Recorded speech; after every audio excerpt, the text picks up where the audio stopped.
Hello and welcome. This is Rooflemonger, and my friends, it is that time of the year again.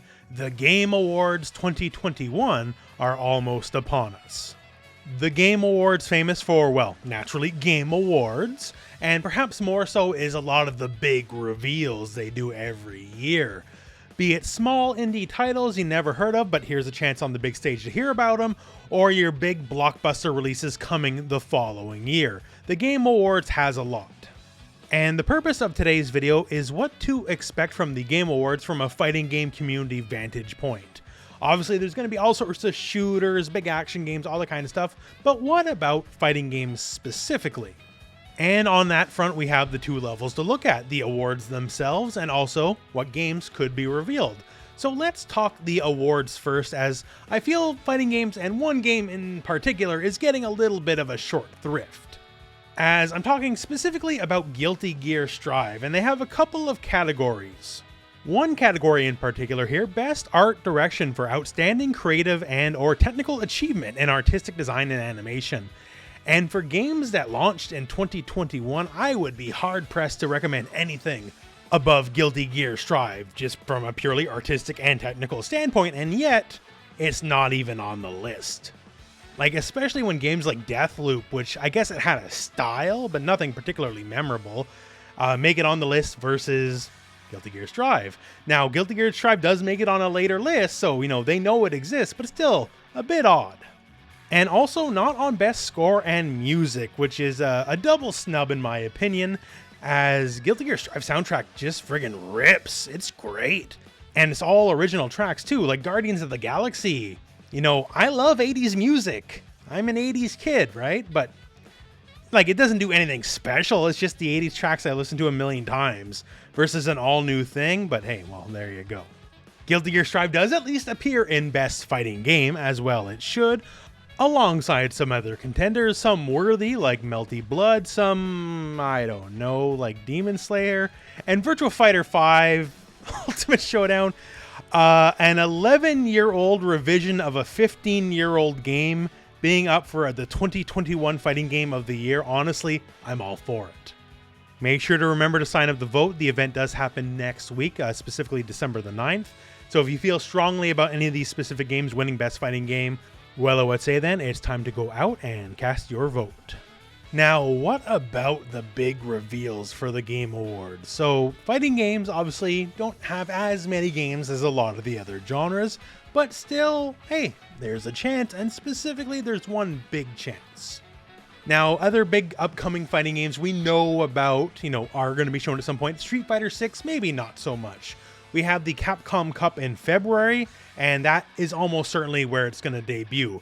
It's their own big platform. They own all the eyeballs. They don't have to give up any of the marketing rights to anybody else, right? They don't have to share the screen time, as it were. So Street Fighter 6, don't expect that, because February is the most likely appearance for that game. But we do have the next NetherRealm game. If you recall, the Game Awards 2018 edition, this was the debut of Mortal Kombat 11. And being Ed Boon was presenting, nice little fake out, so they had Best Sports Game, and instead, Scorpion Spear, let's show some MK instead. So I don't know if you've been following along with all the rumor mongering going around, all that kind of stuff, but Mortal Kombat 12 is being worked on. Let's just put it out there plain as day. Now, as for a lot of the details, there's a bunch of leaks and a lot of quote-unquote leaks.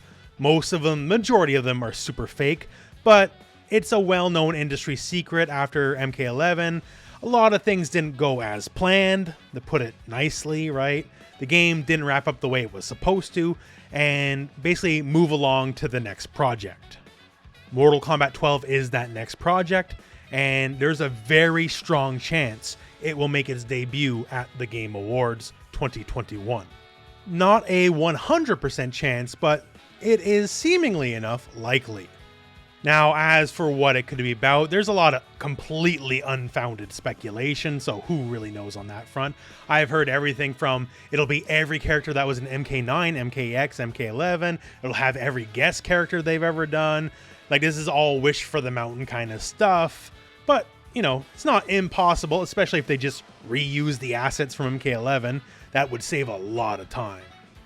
As realistically, characters that were in Mortal Kombat X and Mortal Kombat 9 that were not in Mortal Kombat 11, there's not too many of them. So a lot of the animation work, all that kind of stuff, the rigging, the models, all that, is pretty much done already. If it were to be the case, anyways.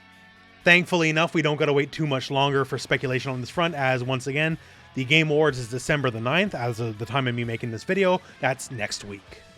But other than that, Mortal Kombat 12 is the big one. It is the most likely one to show up, if anything is going to show up. Unfortunately, for other big reveals, the fighting game community is a little insular, so a lot of times it'll be saved for FGC events rather than big media conglomerations like the Game Awards. Project L, when we get more news about it, it's not going to be this year, but it would never show up at the Game Awards. It definitely would be at something more Riot-friendly or at EVO. This does not preclude, however, smaller scale things, maybe not whole games, but perhaps the next DLC announcement for Guilty Gear Strive. Yes, the next DLC character is 2022, but 2022 is now less than a month away, right? So whoever is DLC number 4, I could just as easily see a trailer happening here at the Game Awards. Same deal for the King of Fighters 15. KOF 15, they have already proven themselves to work with the various, con shows, award shows, all that kind of stuff. At Tokyo Game Show, we got 2 different character trailers. We got Isla, and we also got K-Dash. So it actually kind of fits the marketing cycle. Next week will be the normal King of Fighters character trailer drop anyways. So perhaps, maybe, now, once again, not set in stone, but still, I definitely feel there's going to be something. Mortal Kombat is the biggest possible presentation that could be given at the TGAs, but there's definitely room for a lot more for the fighting game community. That all said, my friends, let me know what you think. Am I crazy on some of these speculations? Do you have anything you're hoping to see at the TGAs yourself, be it fighting games or otherwise? Let me know in the comments below. Just one more final before we wrap up, though. I just want to say how robbed I was, because obviously I'm better than any of these people. And unlike some of the people on this list, I don't cheat at children's games. All that said, my friends, we're now at the end of the video, so thank you very much for watching. Hope this video has found you well. Go out and play some fighting games.